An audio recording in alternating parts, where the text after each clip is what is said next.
Hello friends, यदि आप pregnant हैं और आपकी डिलीवरी की डेट निकल चुकी है तो क्या अब आप सोच रहे हैं कि डिलीवरी कब होगी, कैसे होगी और अब क्या खतरा होगा।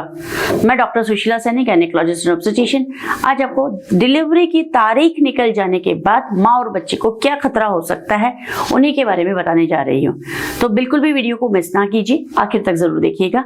सबसे इंपॉर्टेंट बात है कि डिलीवरी की डेट यदि आपकी परफेक्टली सही है, सोनोग्राफी के हिसाब से डिसाइडेड है और आपकी महीने की तारीख से भी मैच कर रही है, तो यानी कि ये कंफर्म डिलीवरी की डेट है और जो कि चली गई है। डिलीवरी की तारीख निकल जाने का मीनिंग ये होता है कि अब आपका बच्चा अंदर पूरी तरीके से मैच्योर हो चुका है और अब उसको आप यदि अंदर रखेंगी तो बच्चे की जान जा सकती है, यानी कि बच्चे की जान को खतरा है।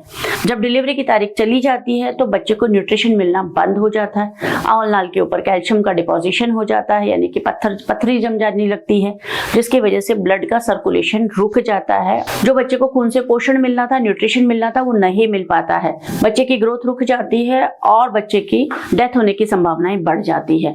तो जैसे ही डिलीवरी की तारीख निकलती है आपको डॉक्टर से मिलना है और डॉक्टर के पास जाकर अपनी सोनोग्राफी करानी है, बच्चे की हेल्थ का चेकअप कराना है और साथ ही साथ डिलीवरी प्लान करनी है। या तो आप नॉर्मल डिलीवरी करवा सकती हैं या आप सिजेरियन प्लान कर सकती हैं। नॉर्मल डिलीवरी के लिए दर्द बढ़ाने की दवाई लगाई जाती है जो बच्चा देने के रास्ते से लगाई जाती है, और साथ ही साथ खून के अंदर भी यानी कि ड्रिप के अंदर भी दवाई लगाई जाती है जिससे कि दर्द बढ़ते हैं। लेकिन कई बार ये सक्सेस नहीं हो पाता, यानी कि 50-50 चांसेस होते हैं कि आप नॉर्मल डिलीवरी या नॉर्मल लेबर में प्रोग्रेस कर पाएंगे, या ये जो हमने ट्रायल किया है वो फेल हो गया। जब ट्रायल फेल हो जाता है तो सिजेरियन ही करना पड़ता है।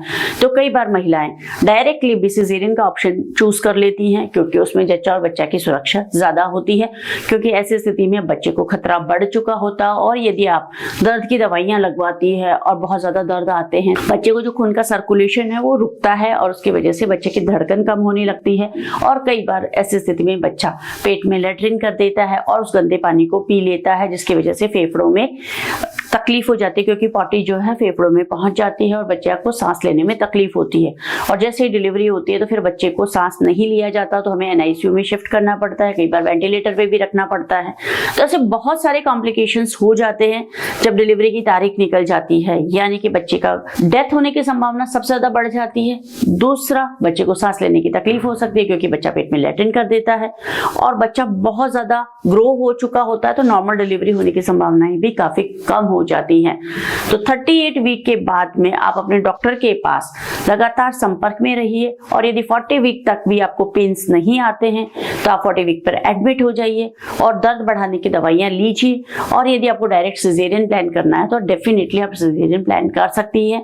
Caesarean is a safe option, आप जच्चा और बच्चा के लिए दोनों के लिए बिल्कुल सेफ है। उसमें बिल्कुल डॉक्टर वहां पे खड़े रहकर सर्जरी करते हैं, साथ में एनेस्थेसिस्ट भी होते हैं, पीडियाट्रिशियन भी होते हैं, यानी बच्चे वाले डॉक्टर भी होते हैं। तो सबकी सुरक्षा बिल्कुल प्लान्ड वे में होती है। जब नॉर्मल डिलीवरी होती है तो दर्द बढ़ाने की दवाई लगाई जाती है और उसके कारण बच्चे को थोड़ी तकलीफ हो सकती है। तो सही ऑप्शन चूज करके सही टाइम पर डिलीवरी करा लीजिए। जो आपने 9 महीने मेहनत की है, बच्चे को यहाँ तक लाए हैं, उसे आप खो ना दें, उस रिस्क को जरूर दिमाग में रखिए।